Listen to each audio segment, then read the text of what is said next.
पश्चिम बंगाल में बीजेपी के नेता शुवेंदु अधिकारी अभी क्यों चर्चा के केंद्र में है? दरअसल इनका बयान ही इनको चर्चा के केंद्र में लाया है। और ये जिस तरह से बोलते हुए सुने गए कि बीजेपी सबका साथ और सबका विकास जो करने की बात करती है वो बोलना बीजेपी बंद कर दे और बीजेपी शुवेंदु अधिकारी का बात माने और बीजेपी को जो पसंद करे उसी का विकास बीजेपी करे, ऐसा कहना है शुवेंदु अधिकारी का, जिसके बाद से इनका बयान का काफ़ी चर्चा हो रहा है पश्चिम बंगाल में।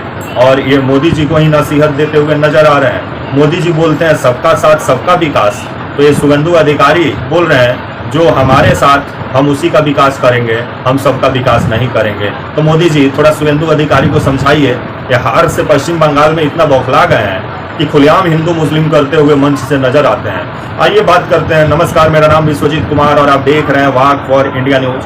पश्चिम बंगाल के शुवेंदु अधिकारी ये पहले टीएमसी के ही नेता हुआ करते थे। जब इन पे नारदा शारदा का घोटाला का आरोप लगा और पैसा लेते हुए इनका जब वीडियो वायरल हुआ, उसके बाद से ये पलटी मार के चल गए बीजेपी के पास और बीजेपी के वॉशिंग मशीन में घुसे, वॉशिंग पाउडर निरमा से नहा के ये भी बाहर निकल गए। अभी बीजेपी का फायर ब्रांड नेता पश्चिम बंगाल का बने हुए हैं। और लेकिन पश्चिम बंगाल में जब से ये नेता बने हुए हैं तब से बीजेपी का बुरा स्थिति देखने को मिल रहा है। बीजेपी हार जीता हुआ सीट भी ये जब से नेता बने हैं तब से हार जा रही है, जिसको लेकर के शुवेंदु अधिकारी पर भी बहुत सारा सवाल खड़ा होता है। लेकिन शुवेंदु अधिकारी का एक बयान काफी वायरल हो रहा है। आपका ये 17 जुलाई का ये बयान है। पश्चिम बंगाल का एक चुनावी सभा एक सभा में पहुंचे हुए थे, जहां वो सभा को संबोधित करते हुए कार्यकर्ताओं को बोलते हुए नजर आए कि बीजेपी सबका साथ सबका विकास करना बंद कर दे, बीजेपी को जो वोट दे उसी का विकास सिर्फ बीजेपी करे। जिसके बाद से शुवेंदु अधिकारी पे बहुत सारा सवाल खड़ा होता है कि ये लोकतंत्र को तानाशाही तंत्र बनाना चाहते हैं क्या?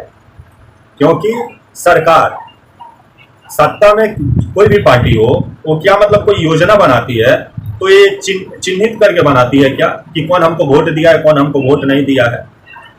और लोकतंत्र में ऐसे बयान लोकतंत्र को और खोखला और कमजोर बनाते हैं। और जिस तरह से ममता बनर्जी पर मुस्लिम तुष्टीकरण का राजनीति करने का आरोप लगता है, तो खुलेआम बीजेपी तो बीजेपी खुद करती है, हिंदू मुसलमान खुद हर दिन बीजेपी करती है। ममता बनर्जी पर भी बहुत सारा सवाल खड़ा होता है पश्चिम बंगाल का कानून व्यवस्था को लेकर के कि सरेआम महिलाओं को कहीं पीटा जाता है और महिलाओं की सम्मान की बात करती है ममता बनर्जी, तो उस पर भी ध्यान ममता बनर्जी को देना चाहिए।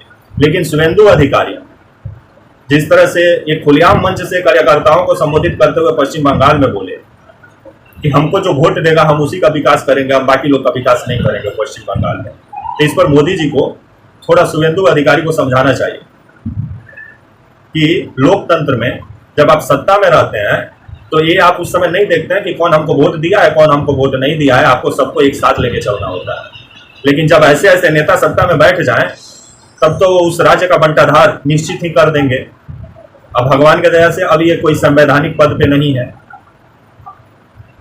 तो वहीं इन्हीं के ऊपर नारदा शारदा घोटाला का आरोप लगा था और जैसे बीजेपी में गए सीबीआई जांच भी रोक दी। अब पश्चिम बंगाल में नया ये बखेड़ा शुरू कर दिए हैं बयान देके। तो आने वाले समय में ये जो बोल रहे हैं कि जो हमारे साथ हम उसी का विकास करेंगे, तो मोदी जी तो बोलते हैं सबका साथ सबका विकास, तो मोदी जी को ही ये लग रहा है चैलेंज देते हुए नजर आ रहे हैं। तो मोदी जी को समझाना चाहिए। और बीजेपी पश्चिम बंगाल में हार से बौखलाई हुई है। 2024 लोकसभा चुनाव का जो पश्चिम बंगाल में नतीजा आया, जिसमें बीजेपी को मात्र 10 सीट मिला हुआ है, 30 सीट टीएमसी जीत ली, जीता हुआ सीट बीजेपी पश्चिम बंगाल में हार गई। जब से नेता बने हैं बीजेपी का शुवेंदु अधिकारी पश्चिम बंगाल में, तो इन पे बीजेपी को कोई कड़ा एक्शन लेना चाहिए। क्योंकि ये अगर पश्चिम बंगाल में बीजेपी का नेता बने रहे ना, तो अभी 10 सीट पे बीजेपी आई है, कहीं 1-2 सीट पे बीजेपी ना आ जाए इनके बयानों की वजह से, जिस पर बीजेपी के नेताओं को थोड़ा सोचना चाहिए और शुवेंदु अधिकारी को लेकर के कुछ करना चाहिए। नहीं तो पश्चिम बंगाल में बीजेपी का लुटिया डुबाने में शुवेंदु अधिकारी महत्वपूर्ण भूमिका निभा रहे हैं। तब तक के लिए आप मुझे इजाजत दीजिए और आप हमारे channel walk for India news को प्लीज लाइक और सब्सक्राइब और शेयर करना ना भूलें। तब तक के लिए नमस्कार, जय हिंद, वंदे मातरम।